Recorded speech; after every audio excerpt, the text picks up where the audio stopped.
Voltamos com o programa Cidade de Leitores. Nosso tema hoje é a cultura na era da internet. Nossa convidada é a pesquisadora Cristiane Costa. Cristiane, então, voltando ao que a gente estava conversando no bloco anterior, essa nova geração de escritores, vamos dizer assim, que se expressa nos blogs, nos fanfictions, no Facebook, traz da rede uma nova maneira de se expressar, um novo uso da língua portuguesa? Com certeza tem um novo uso, porque incorpora palavras como trollar, palavras como scrollar, que é baixar o site. A língua vai sendo enriquecida de palavras e algumas vão sendo adaptadas. Neologismo é assim mesmo, né? Desde que o mundo é mundo.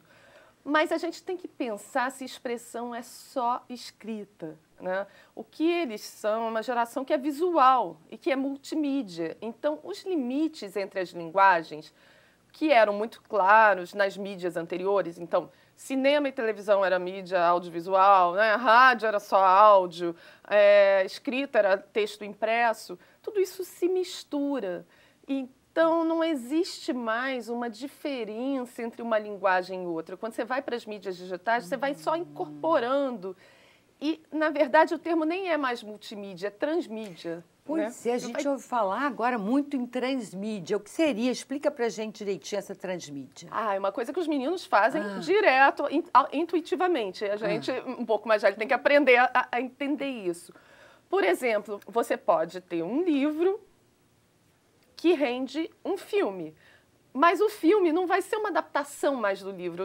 O filme vai ser uma continuação. Você vai ver uma história em quadrinho sobre um determinado personagem, uma biografia sobre outro. É uma forma de pegar uma história que deu muito certo, ou seja, ela tem um apelo muito grande, comercial e também na imaginação das pessoas, e sair criando subprodutos dela. Mas não é mais uma adaptação como a gente via muito, um livro adaptado para uma novela ou para um filme. Não, nós vamos inventar histórias a partir daquele imaginário. Então, os joguinhos eletrônicos têm uma outra história a partir do imaginário, quer dizer, a partir de todos aqueles elementos que estão circulando ali dentro daquele ambiente.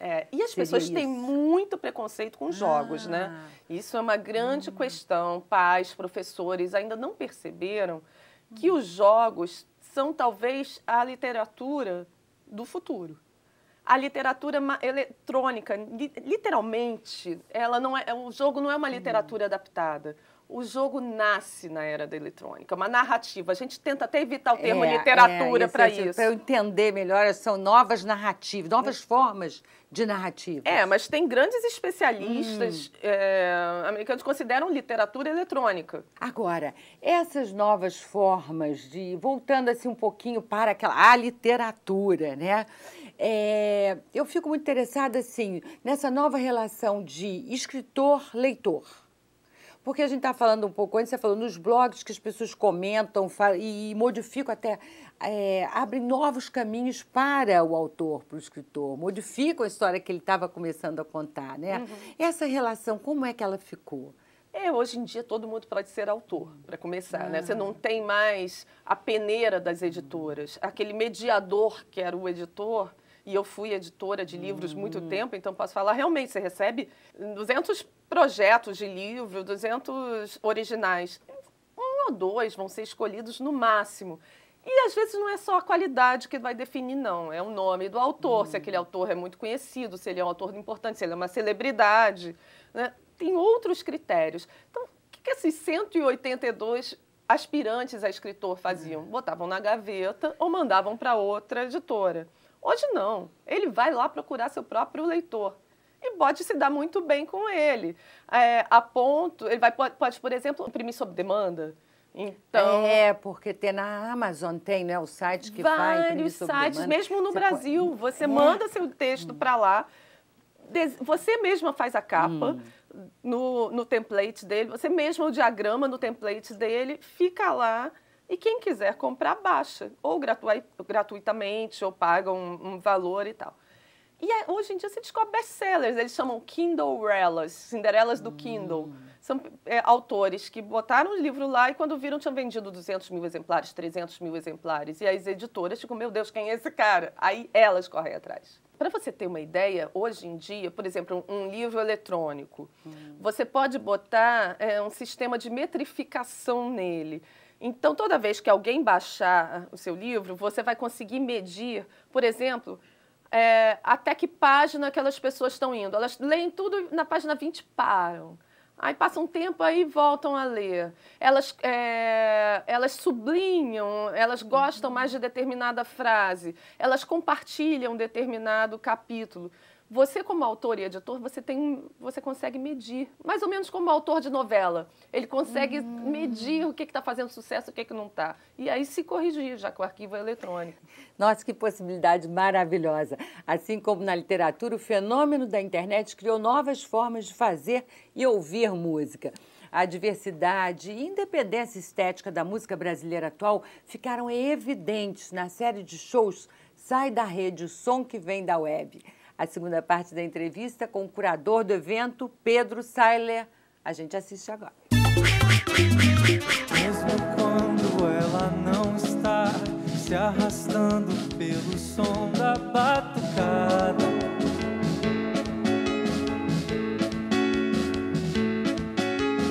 fica pronta pra quem se arriscar, vai dançando até o fim da madrugada. Pedro Sailer é produtor cultural. Trabalhou em gravadora, fez a curadoria e direção musical de festivais de cinema ao ar livre, é o responsável por trilhas sonoras de filmes e ainda atua como produtor e DJ de festas. Há alguns anos descobriu o potencial da internet como meio de divulgação e promoção de shows, espetáculos e eventos. Ele é sócio fundador do Queremos, uma iniciativa que faz com que o internauta participe ativamente do processo de produção de um show. Pedro Sailer, o que é exatamente o projeto Queremos? O Queremos é o meu projeto que eu estou focado 100% hoje em dia, com meus outros 4 sócios, onde a gente conseguiu uma forma de viabilizar shows que não estavam acontecendo no Rio. Ele nasceu em agosto de 2010, onde a gente quis trazer uma banda que estava indo para São Paulo para tocar no Rio, e mais uma vez a gente teria que ou perder o show ou viajar para ver. Então a gente fez uma conta, dividiu pelo número de pessoas, só que depois a gente falou, poxa, mas se a casa encher, não é justo esse dinheiro vir para a gente, esse dinheiro tem que voltar para as pessoas que acreditaram no show também. Então a gente criou esse modelo, que é onde os fãs participam da viabilização de um show, e tem a chance de ir de graça. É um mutirão, né? Como um mutirão para trazer o artista. Seria um mutirão, mas diferente de um crowdfunding normal, a pessoa tem um interesse máximo que aquele show dê certo, porque ela pode ir de graça caso a casa lote. E essa ideia foi evoluindo. Depois de 2 anos, a gente fez mais de 40 shows no Rio. E hoje em dia, a gente já abriu a empresa nos Estados Unidos, com o nome de We Demand, com a mesma mecânica, e também abriu para as outras praças do Brasil.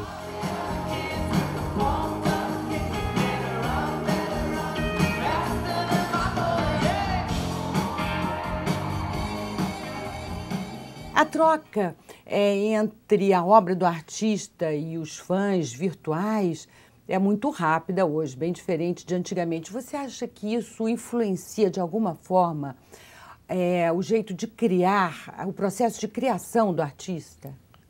Acho que influencia. Acho que tudo que está acontecendo ao redor do mundo influencia como é que aquela geração está produzindo música, né? Tem diversos tipos de artistas. Tem artistas mais colaborativos, outros mais reclusos, né? Diria assim. Mas você tem diversos exemplos, desde do Beck, que lançou o último disco dele só em partitura. Então, assim, nem ele gravou aquelas músicas, os fãs que estão interpretando. Ou DVDs que pegam câmeras de várias pessoas que estão no show, juntam essas câmeras e isso vira um produto. Então, sim, influencia e é uma coisa bem interessante que a gente está vendo. Não sabe para onde isso vai ainda, né? Se o vento não soprar, se a pedra não ruir e o sofrimento perdurar, se a Babilônia não cair, Pedro, nós falamos das vantagens da internet, dessa nova forma de se difundir, consumir música. Agora, e as desvantagens? Você vê alguma desvantagem nesse processo todo? Desvantagens, assim, culturais? Acho que todas as coisas têm os seus dois lados, né? Isso já é um processo meio sem volta, então não dá pra gente imaginar como seria sem a internet, porque não existe mais essa possibilidade. Mas o que eu vejo de desvantagem para certos artistas é uma exposição meio cedo demais. Então, assim, as pessoas ainda estão meio cruas, às vezes são julgadas de uma maneira meio precoce, enquanto em outras épocas elas teriam mais tempo para se preparar, para ensaiar, para ter um primeiro disco pronto, para ir se expor em público, né? Hoje em dia, uma música gravada em casa já está sendo julgada por todo mundo. Sei dos inquilinos da minha solidão. Olhar você dormir não é compensação. O Sonar mesmo, o festival que eu toquei ano passado, eu já pretendia ir ao festival, porque tinha vários artistas que eu gosto, que iam tocar. E chegou um e-mail 2 meses depois de eu ter lançado o EP na internet, do curador do festival, perguntando se eu não gostaria de tocar. Eu, claro que eu quero, mas ainda não tinha banda, nunca tinha tocado as músicas ao vivo.